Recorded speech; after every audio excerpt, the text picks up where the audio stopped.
జగన్మోహన్ రెడ్డి ఆ రోజు సీఎంగా ఉన్నప్పుడు చేసినటువంటి అక్రమాలన్నిటికీ కూడా ఈరోజు హైకోర్టులో ఎదురుదెబ్బ తగులుతుంది. తాజాగా జగన్మోహన్ రెడ్డి గతంలో చంద్రబాబు మీద పెట్టినటువంటి ఒక కేసు విషయంలో హైకోర్టు అయితే చాలా సీరియస్ అయింది.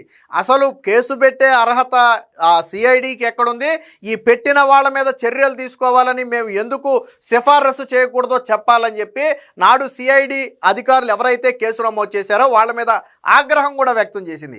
ఏంటి విషయం అంటే 2021 సమయంలో అమరావతిలో అసైన్డ్ భూములకు సంబంధించి అప్పటి టీడీపీ నేతగా ఉన్నటువంటి చంద్రబాబు గారు, అలాగే మాజీ మంత్రిగా ఉన్నటువంటి నారాయణ, ఎందుకంటే 2014-19 మధ్య ఒకరు సీఎంగా ఉంటే ఒకరు మున్సిపల్ శాఖ మంత్రిగా ఉన్నారు కాబట్టి వాళ్ళిద్దరి మీద కూడా ఆళ్ల రామకృష్ణారెడ్డి, అప్పటి మంగళగిరి ఎమ్మెల్యే అయినటువంటి ఆళ్ల రామకృష్ణారెడ్డి ఫిర్యాదు చేస్తే ఆ ఫిర్యాదుతో పాటు ఆ సిఐడి అధికారులు వెంటనే చర్యలు తీసుకుని చంద్రబాబు మీద, నారాయణ మీద కూడా కేసు నమోదు చేశారు. తర్వాత అప్పట్లోనే ఇది హైకోర్టుకి వెళ్తే తదుపరి చర్యలు నిలిపివేయాలని చెప్పి సిఐడిని ఆదేశించింది. ఆ తర్వాత అది స్తబ్దిగా ఉండిపోయింది. అయితే తాజాగా ఇప్పుడు నారాయణ అలాగే చంద్రబాబు ఇద్దరూ కూడా మా మీద అప్పుడు పెట్టినటువంటి అక్రమ కేసును కొట్టివేయాలని చెప్పి కోర్టుకి అయితే వెళ్ళారు. సో కోర్టుకి వెళ్ళిన సందర్భంగా ఏమైంది, మళ్ళీ తిరిగి విచారణ ప్రారంభమైంది. అప్పుడు నిన్న హైకోర్టు చాలా తీవ్ర ఆగ్రహం వ్యక్తం చేసింది. అసలు జీవో మీద కేసు నమోదు చేసే అధికారం సిఐడికి ఎవరిచ్చారు? ఒక రాష్ట్ర ప్రభుత్వం ఒక జీవోని విడుదల చేస్తే ఆ జీవో మీద క్రిమినల్ కేసు నమోదు చేయడం ఏంటి? ఒకవేళ జీవోలో తప్పు ఉంటే మీరు న్యాయస్థానాల్ని ఆశ్రయించాలి తప్ప పోలీసులకు చర్యలు తీసుకునే అధికారం ఎక్కడిది? ఆ రోజు చంద్రబాబు మీద అలాగే నారాయణ మీద ఈ కేసు నమోదు చేయమన్న సిఐడి అధికారి ఎవరు? ఆ అధికారి పూర్తి వివరాలు మాకు ఇవ్వండి. నేను తరువాత అధికారి మీద చర్యలు తీసుకోవాలని ఎందుకు ఆదేశించకూడదో కూడా మాకు సమాధానం చెప్పాలని చెప్పి సిఐడి తరపు న్యాయవాదిని అయితే నిన్న హైకోర్టు చెడామడా కడిగేసింది. చాలా ఘాటుగా ప్రశ్నించింది. ఒక రాష్ట్ర ప్రభుత్వం తీసుకున్న విధానపరమైన నిర్ణయం మీద క్రిమినల్ కేసు నమోదు చేయటమా? చరిత్రలో ఇంతకుముందు ఎప్పుడైనా జరిగిందా? ఒక రాష్ట్ర ప్రభుత్వం తీసుకునే నిర్ణయాల మీద క్రిమినల్ కేసులు నమోదు చేయవచ్చా? దానికి సిఐడికి ఉన్న ప్రత్యేక అధికారాలు ఏంటి?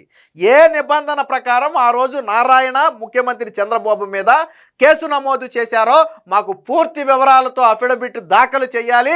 దీనిలో కన్నా అధికారులు కావాలని తప్పు చేసినట్టుగా భావిస్తే అందుకు తగిన ప్రతిఫలం అనుభవిస్తారని చెప్పి చాలా ఘాటైన వ్యాఖ్యలు నిన్న హైకోర్టు అయితే చేయటంతో వైసీపీలో ఒక్కసారిగా ఉలిక్కిపాటు మొదలు. అటు ఆళ్ల రామకృష్ణారెడ్డి దగ్గర మొదలు పెడితే, సిఐడి అధికారుల దగ్గర మొదలు పెడితే జగన్మోహన్ రెడ్డి వరకు కూడా తగిలింది నిన్న ఈ షాక్. నిన్న హైకోర్టు అడిగినటువంటి ఘాటైన ప్రశ్నలు అంత తీవ్రంగా ఉన్నాయి. ఒక రాష్ట్ర ప్రభుత్వం ఒక జీవో విడుదల చేసింది, అది ఒక విధానపరమైనటువంటి నిర్ణయం. ఒకవేళ జీవోలో తప్పుందని ఎవరైనా భావిస్తే కోర్టుకు రావాలి. అంతేగాని జీవోలో ఒక రాష్ట్ర ప్రభుత్వం ఇచ్చిన జీవోలో తప్పు ఉందని చెప్పి క్రిమినల్ కేసులు నమోదు చేసే అధికారం ఎవరికీ లేదు. అసలు ఆ సిఐడి అధికారి ఎవడు? ముందు వీళ్ళ మీద కేసు నమోదు చేయమని ఆదేశాలు ఇచ్చిన సిఐడి అధికారి ఎవరు? ఒక ఎమ్మెల్యే, ఆ రోజుల్లో ఉన్న ఒక ఎమ్మెల్యే రాజకీయంగా కంప్లైంట్ ఇస్తే వీళ్ళు కేసు నమోదు చేయటం ఏంటి? మీ అధికారాలు ఎక్కడి వరకు ఉంటాయో అసలు మీకు తెలుసా అని నిన్న చాలా ఘాటుగా అయితే ప్రశ్నించడం జరిగింది. దీనికి సంబంధించిన వార్త కూడా వచ్చింది, ఒకసారి చూద్దాం. సో ఇది చూడండి, ఇక్కడ జీవో జారీ చేస్తే క్రిమినల్ కేసా? ఎమ్మెల్యే ఫిర్యాదు ఆధారంగా కేసు ఎలా నమోదు చేస్తారు? సిఐడిని సూటిగా ప్రశ్నించే హైకోర్టు అమరావతి అసైన్డ్ భూముల కేసును కొట్టివేయాలంటూ చంద్రబాబు, నారాయణ చేసిన వాద్యంపై విచారణ. సో విచారణలో నిన్న చూడండి, ప్రభుత్వ విధాన పరమైన నిర్ణయంలో భాగంగా రాజధాని అమరావతి భూముల విషయంలో జీవో జారీ చేస్తే తెదేపా అధినేత చంద్రబాబు, మంత్రి నారాయణపై క్రిమినల్ కేసు ఎలా నమోదు చేస్తారని సిఐడిని హైకోర్టు సూటిగా ప్రశ్నించింది. ఎఫ్ఐఆర్ నమోదు చేసే అర్హత అసలు సిఐడికి ఎక్కడుందని నిలదీసింది. జీవోకి క్రిమినల్ చర్యలు ఎలా ఆపాదిస్తారు అని తీవ్ర అసహనం వ్యక్తం చేసింది. అప్పటి వైకాపా ఎమ్మెల్యే ఆళ్ల రామకృష్ణారెడ్డి ఫిర్యాదు చేస్తే వెంటనే ఎఫ్ఐఆర్ నమోదుకు సిఐడి డీజీ ఎలా ఆదేశిస్తారు అంటూ నిలదీసింది. కేసు నమోదుకి ప్రభుత్వం నుంచి అనుమతి తీసుకున్నారా లేదా అని ప్రశ్నించింది. సిఐడి అప్పటి అదనపు డీజీ ఎవరా అని కోర్టు నిన్న ఆరా కూడా తీయడం జరిగింది. ప్రభుత్వం నుంచి అనుమతి తీసుకోకుండా కేసు నమోదు చేస్తే సంబంధిత అధికారిపై శాఖాపరమైన చర్యలు ఎందుకు తీసుకోవాలని, ఎందుకు ఆదేశాలు ఇవ్వకూడదో కూడా చెప్పాలి అంటూ జీవోపై అభ్యంతరం ఉంటే రాజ్యాంగబద్ధమైన కోర్టులో సవాల్ చేయాలి తప్ప క్రిమినల్ క్రిమినల్ కేసులు నమోదు చేయటం ఏంటని చెప్పి మండిపడింది. సో చాలా ఘాటైన ప్రశ్నలు అడిగింది. నేను హైకోర్టు అడిగినటువంటి ప్రతి ప్రశ్న కూడా జగన్మోహన్ రెడ్డికి ఒక చెంపపెట్టు లాంటిది. నిన్న హైకోర్టు అడిగిన ప్రతి ప్రశ్న ఇదే ఆసరాగా తీసుకుని సాక్షిలో పుంకాలు కింద రాశారు చంద్రబాబు గారి మీద, నారాయణ మీద. అసైన్డ్ భూములు దోచేసుకున్న గద్దలని చెప్పి వీళ్ళకి గద్దరెక్కలు పెట్టి నారాయణకి, చంద్రబాబుకి సాక్షిలో పుంకాలుగా కథనాలు రాశారు వీళ్ళు. ఈరోజు రాయి సాక్షిలో, ఈ వార్త రాయమానండి, సాక్షిలో ఈ వార్త రాయమానండి, జగన్మోహన్ రెడ్డికి చెంపపెట్టు అని చెప్పి ఒక హెడ్డింగ్ పెట్టి రాయమానండి వార్త. ఈరోజు హైకోర్టు అడిగిన ప్రతి ప్రశ్న కూడా జగన్మోహన్ రెడ్డిని చాచిపెట్టి చెంప మీద కొట్టినట్టే. అసలు జీవో విధానపరమైన నిర్ణయం మీద క్రిమినల్ కేసు ఎలా నమోదు చేస్తారు? అసలు నమోదు చేయడానికి మీకున్న అధికారాలు ఏంటి? ఆ రోజు ఉన్నటువంటి సిఐడి డీజీ ఎవరు? ప్రభుత్వ అనుమతి తీసుకుంటే దానికి సంబంధించిన ఆధారాలు ఇవ్వండి. ఇవన్నీ కూడా నిన్న హైకోర్టు అడిగినటువంటి ప్రశ్నలు ఇవి. ఆ రోజు అసైన్డ్ భూములు వాస్తవానికి ఆ రోజు ప్రభుత్వం ఒక విధానపరమైన నిర్ణయం తీసుకుంది. అదేం దొంగచాటుగా జరిగినటువంటి జీవో కాదు, అది బహిరంగ జీవో.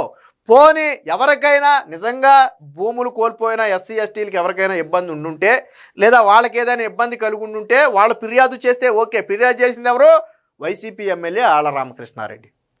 ఆయన ఫిర్యాదు చేశాడు, ఆయనకు కూడా పడింది. ఇప్పుడు దొంగ ఫిర్యాదు ఇచ్చినటువంటి ఆయన్ని ఆ రోజు కేసు నమోదు చేసిన అధికారులను అందరినీ కలిపి తీసుకెళ్లి బొక్కలో వేస్తే అప్పుడు వ్యవస్థ చక్కబడద్ది. రేపొద్దున ఇలాంటి నిర్ణయాలు తీసుకునే అధికారం ఇంకో అధికారి చేయడు. గతంలో ఎలా చేస్తేనే అటు కంప్లైంట్ ఇచ్చినోడితో పాటు నమోదు చేసినోడు కూడా తీసుకెళ్లి బొక్కలో వేశారు. కాబట్టి అలాంటి పనులు మనం చేయకూడదని ఒళ్ళు దగ్గర పెట్టుకుని పనిచేస్తారు అధికారులు. సో ఆ రోజు జగన్మోహన్ రెడ్డి అధికారం ఉంది కదా అని చెప్పి దీని మీద 5 ఏళ్ల పాటు రాశాడు కథనాలు. 2021లో కేసు నమోదు చేస్తే అప్పటి నుంచి మొన్న ఎలక్షన్ల వరకు దీని మీద అసైన్డ్ భూముల మీద కథనాలు రాస్తూనే ఉన్నాడు సాక్షిలో. ఈరోజు మాత్రం నోరు మోగబోయింది, సాక్షి నోరు మోగబోయింది. ఈరోజు సాక్షి నోరు మోగబోయింది. రాయిలా సాక్షిలో ఈ వార్త గురించి సాక్షిలో రాయిలా. ఎందుకు రాయలేదు అంటే వీళ్ళు చేసిన భాగోతం బయటపడదనే భయంతో రాయిలా సాక్షిలో. ఈరోజు పుంకాలు కింద రాశారు. గతంలో ప్రభుత్వ విధానపరమైన నిర్ణయాలు తీసుకున్నప్పుడు వాటిపై కేసులను నమోదు చేయటంలో అనుసరించిన విధానం ఏంటి, ఏ ప్రాతిపదికన కేసు నమోదు చేశారో తదితర వివరాలను కోర్టు ముందు ఉంచాలని సిఐడి తరపు న్యాయవాదిని ఆదేశించింది. విచారణను బుధవారానికైతే వాయిదా వేయడం జరిగింది. సో అసలు విషయానికి వస్తే రాజధాని అమరావతి అసైన్డ్ భూముల విషయంలో వైకాపా ఎమ్మెల్యే ఆళ్ల రామకృష్ణారెడ్డి 2021 ఫిబ్రవరి 24ని ఇచ్చిన ఫిర్యాదు ఆధారంగా సిఐడి పోలీసులు అప్పటి టీడీపీ అధినేత చంద్రబాబు పైన, అప్పటి మాజీ మంత్రి నారాయణ పైన ఎస్సీ ఎస్టీ వేధింపుల నిరోధక చట్టంతో పాటు ఏపీ అసైన్డ్ భూముల బదిలీ నిరోధక చట్టం ఐపీసీ సెక్షన్ల కింద కేసు నమోదు చేసిన విషయం తెలిసిందే. ఆ కేసును కొట్టివేయాలంటూ గతంలో హైకోర్టును ఆశ్రయిస్తే అప్పుడు తదుపరి చర్యలేమీ తీసుకోవద్దని హైకోర్టు సిఐడిని నియంత్రించింది. అంటే దీని మీద డెప్త్కి వెళ్లకుండా మీరు తదుపరి చర్యలేమీ తీసుకోవద్దంటంతో అప్పుడు ఆ కేసు అలాగ ఆగిపోయింది. 2021 మార్చి 19న వాద్యాలపై విచారణ జరిపిన హైకోర్టు సిఐడి వేసిన కేసులో తదుపరి చర్యలన్నింటినీ నిలిపివేస్తూ మధ్యంతర ఉత్తర్వులు ఇచ్చింది. ఆ మధ్యంతర ఉత్తర్వులు స్టిల్ ఈ రోజు వరకు కొనసాగుతూనే ఉన్నాయి. అయితే ఈ కేసును మన మీద ఎందుకు జట్టుకోవాలనుకున్నటువంటి చంద్రబాబు, నారాయణ సో ఆధారాలు లేనటువంటి ఒక కేసుని మా మీద పెట్టారు, సో దయచేసి ఆ కేసును కొట్టేయండి అని చెప్పి గౌరవ హైకోర్టు దగ్గరికి వెళ్తే ఇప్పుడు హైకోర్టు దాని మీద విచారణ ప్రారంభించింది. అసలు ఏ ఉద్దేశంతో కేసు పెట్టారు, ఎందుకు కేసు పెట్టారని ఇప్పుడు హైకోర్టు అయితే నిలదీయడం మొదలుపెట్టింది. ఈ వాద్యాలపై హైకోర్టు తుది విచారణ జరుపుతుంది. మంగళవారం జరిగిన విచారణలో ముఖ్యమంత్రి చంద్రబాబు తరపున సీనియర్ న్యాయవాది సిద్ధార్థ లోద్రా వాదనలు వినిపిస్తే సిఐడి తరపున సోమయాజీ వాదనలు అయితే వినిపించారు. వైకాపా అప్పటి ఎమ్మెల్యే రామకృష్ణారెడ్డి ఫిర్యాదు ఆధారంగా కేసు నమోదు చేశారు. మధ్యవర్తుల సహాయంతో కొందరు స్థిరాస్తి వ్యాపారులు రాజధాని ప్రాంతంలో అసైన్డ్ భూములు కొనుగోలు చేశారు. అసైన్డ్ భూముల సమీకరణ పరిధిలోకి తీసుకొస్తూ ప్రభుత్వం జీవో 41 జారీ చేసిందని తెలిపారు. ఈ సందర్భంగా న్యాయమూర్తి పలు ప్రశ్నలు సంధించారు.